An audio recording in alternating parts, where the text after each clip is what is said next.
నమస్కారం అండి. నా పేరు డాక్టర్ సువర్చల, జీవా ఫర్టిలిటీ సెంటర్స్ లో సైంటిఫిక్ డైరెక్టర్ ని. హెపరిన్ కొన్నిసార్లు ఇన్ఫర్టిలిటీ ట్రీట్మెంట్ చేస్తున్నప్పుడు ఇస్తారు. ఇవి ఏ సందర్భాల్లో ఇస్తారో అనేది తెలుసుకుందాం. హెపరిన్ ఒక బ్లడ్ థిన్నింగ్ మెడికేషన్, బ్లడ్ ని సన్నగ్ చేసే మెడికేషన్. ఇది ఫర్టిలిటీ ట్రీట్మెంట్ చేసేటప్పుడు కొన్ని స్పెసిఫిక్ సందర్భాల్లో ఇస్తారు. ఎస్పెషల్లీ బ్లడ్ క్లాటింగ్ ఇష్యూస్ ఉన్నప్పుడు లేదా ఇమ్యూన్ రిలేటెడ్ ఇన్ఫర్టిలిటీ ఉన్నప్పుడు ఇస్తారు. సో ఏ సందర్భాల్లో హెపరిన్ ఇస్తారో తెలుసుకుందాము. యాంటీ ఫాస్ఫోలిపిడ్ సిండ్రోమ్ ఉన్నప్పుడు హెపరిన్ అనేది కామన్ గా ఇస్తారు. ఈ ప్రాబ్లం ఉన్న మహిళల్లో యాంటీ ఫాస్ఫోలిపిడ్ సిండ్రోమ్ ఉన్న వాళ్ళలో ఆటో ఇమ్యూన్ డిసార్డర్, ఇది వాళ్ళలో ఏమవుతుందంటే ఆటో ఇమ్యూన్ సిస్టమ్ సరిగా పనిచేయక బాడీనే అటాక్ చేయడం స్టార్ట్ చేస్తుంది. సో కొన్ని ప్రోటీన్స్ ఉంటాయి బ్లడ్ లో, వాటిని అటాక్ చేస్తుంది. దీనివల్ల బ్లడ్ క్లాట్స్ అయ్యే రిస్క్ అనేది పెరుగుతుంది. అలాంటప్పుడు రికరెంట్ మిస్క్యారేజెస్ అవ్వడము, ఇంప్లాంటేషన్ ఫెయిలియర్ అవ్వడము, ఎందుకంటే బ్లడ్ ఫ్లో అనేది సరిగా ఉండదు మాయాకి. అలాంటప్పుడు ఇంప్లాంటేషన్ ఫెయిలియర్స్ ఎక్కువ అవుతాయి. హెపరిన్ ఇస్తే బ్లడ్ క్లాట్ ఫార్మేషన్ అవ్వకుండా ఈ ప్లాసెంటాకి మాయాకి బ్లడ్ ఫ్లో ఇంప్రూవ్ అవ్వడము,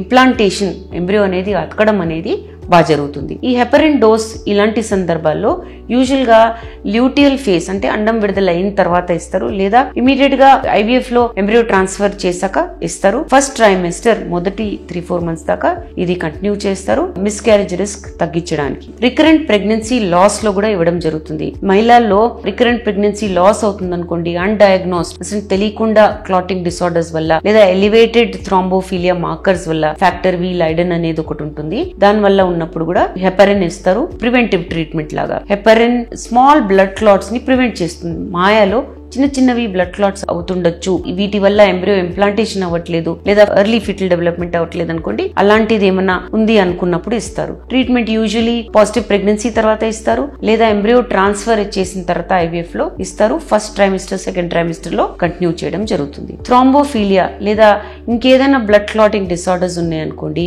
అలాంటప్పుడు కూడా బాగా పనిచేస్తుంది. ఆడోళ్లలో ఇన్హెరిటెడ్ లేదా ఎక్వైర్డ్ థ్రాంబోఫిలియా ఎలాంటివి factor V Leiden mutation, prothrombin gene mutation లేదా ప్రోటీన్ సిఎస్ డెఫిషియన్సీస్ ఉన్నాయనుకోండి, అలాంటప్పుడు బ్లడ్ క్లాట్స్ రిస్క్ ఎక్కువ ఉంటుంది. ఈ ప్రెగ్నెన్సీ అప్పుడు కూడా ఈ రిస్క్ ఇంక్రీజ్ అయినప్పుడు మిస్క్యారేజెస్ అవుతాయి. సో హెపరిన్ ఇస్తారు ఈ రిస్క్ ని తగ్గించడానికి, క్లాట్స్ ని తగ్గించడానికి బ్లడ్ వెసల్స్ లో. దీనివల్ల బ్లడ్ సప్లై బాగుంటుంది, ఎంబ్రియోకి డెవలపింగ్ బేబీకి బ్లడ్ సప్లై బాగుండడం వల్ల మిస్క్యారేజ్ రేట్ కూడా తక్కువ ఉంటుంది. ఏపీఎస్ లాగా హెపరిన్ ఈ సందర్భంలో కూడా ఐవీఎఫ్ ట్రీట్మెంట్ అప్పుడే స్టార్ట్ చేస్తారు, లేదా ఎర్లీ ప్రెగ్నెన్సీలో ఇవ్వడం స్టార్ట్ చేస్తారు. మొత్తం ప్రెగ్నెన్సీ అప్పుడు కూడా ఇవ్వచ్చు, సివియారిటీ బట్టి డిసైడ్ చేయడం జరుగుతుంది క్లినిషియన్స్ ద్వారా. ఇమ్యూన్ రిలేటెడ్ ఇన్ఫర్టిలిటీ, ఇది కొన్నిసార్లు ఇమ్యూనలాజికల్ ఇన్ఫర్టిలిటీ ఉందనుకోండి, అంటే ఇమ్యూన్ సిస్టమ్ ఇష్యూస్ ఉన్నాయనుకోండి, దానివల్ల ప్రెగ్నెన్సీ లాస్ అవుతుంది, ఇంప్లాంటేషన్ ఫెయిలియర్ అవుతుంది. ఇప్పుడు హెపరిన్ కాంబినేషన్ లో ఇస్తారు, ఆస్పిరిన్ తో పాటు, స్టీరాయిడ్స్ తో పాటు, ఇంట్రాలిపిడ్స్ తో పాటు. అలాంటప్పుడు కూడా బాగుంటుంది. హెపరిన్ ఈ కాంబినేషన్స్ తో ఇచ్చినప్పుడు మైక్రో క్లాట్స్ తగ్గించడము, బ్లడ్ ఫ్లో గర్భసంచికి ఇంప్రూవ్ చేయడం అనేది చేస్తుంది. దీనివల్ల సక్సెస్ఫుల్ ఇంప్లాంటేషన్ అంటే ఎంబ్రియో అతకడం అనేది బాగా జరుగుతుంది. ట్రీట్మెంట్ యూజువలీ ఐవీఎఫ్ సైకిల్స్ లో ఎంబ్రియో ట్రాన్స్ఫర్ తర్వాత చేస్తారు, ఫస్ట్ ట్రైమిస్టర్ ఆఫ్ ప్రెగ్నెన్సీలో కంటిన్యూ చేస్తారు. ఐవీఎఫ్ చేస్తున్నారు అనుకోండి, ప్రీ ఇంప్లాంటేషన్ జెనెటిక్ టెస్టింగ్ ద్వారా, అలాంటప్పుడు కూడా హెపరిన్ ప్రిస్క్రైబ్ చేయడం జరుగుతుంది. ఎందుకంటే పీజీటీ చేస్తున్నప్పుడు ఒక గర్భసంచిలో ఒక వాతావరణం మోస్ట్ కండ్యూసివ్ అంటే మంచి వాతావరణం ఎంబ్రియో అతకడానికి, ఎందుకంటే ఈ ఎంబ్రియో చాలా హెల్దీ ఉంటుంది, దీని ఛాన్సెస్ పెంచాలంటే ఈ హెపరిన్ ఇవ్వడం జరుగుతుంది. దీనివల్ల ఇంప్లాంటేషన్ ఫెయిలియర్ రేట్ తగ్గుతుంది, బ్లడ్ ఫ్లో బాగుంటుంది, క్లాటింగ్ రిస్క్స్ అనేవి తగ్గుతాయి. ఇది ఎంబ్రియో ట్రాన్స్ఫర్ ముందు లేదా తర్వాత కూడా స్టార్ట్ చేయొచ్చు, ప్రెగ్నెన్సీ వచ్చాక కొన్ని వారాలు కంటిన్యూ చేయడం జరుగుతుంది. ఐవీఎఫ్ ను అన్ఎక్స్ప్లెయిన్డ్ ఇంప్లాంటేషన్ ఫెయిలియర్ ఉందనుకోండి, అలాంటప్పుడు కూడా హెపరిన్ ఇస్తారు. రిపీటెడ్ ఇంప్లాంటేషన్ అన్ఎక్స్ప్లెయిన్డ్ ఉన్నాయి ఐవీఎఫ్ అయిన తర్వాత కూడా, క్లియర్ కాజ్ తెలియట్లేదు అనుకోండి, అలాంటప్పుడు హెపరిన్ ఎంపెరికలీ అంటే డోసేజ్ చూసుకుంటూ ఇస్తారు, ఈ బ్లడ్ ఫ్లో ని ఇంప్రూవ్ చేయడానికి యూట్రస్ కి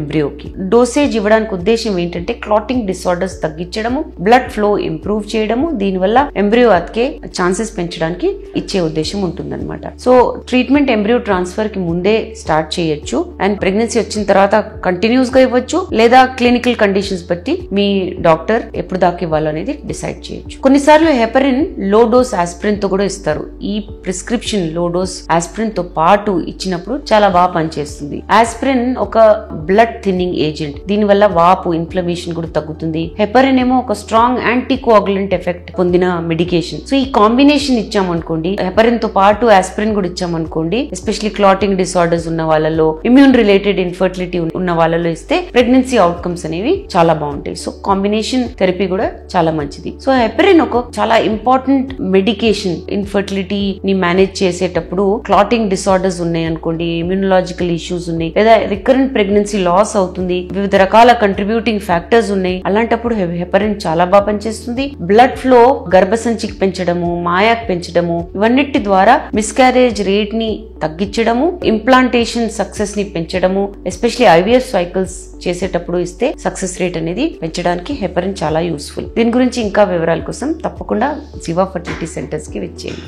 థ్యాంక్ యూ. చాలా థ్యాంక్స్ అండి మా వీడియోస్ చూస్తున్నందుకు. మరిన్ని ఇలాంటి ఇంట్రెస్టింగ్ వీడియోస్ కోసం మా ఛానల్ని తప్పకుండా సబ్స్క్రైబ్ చేయండి. Thank you.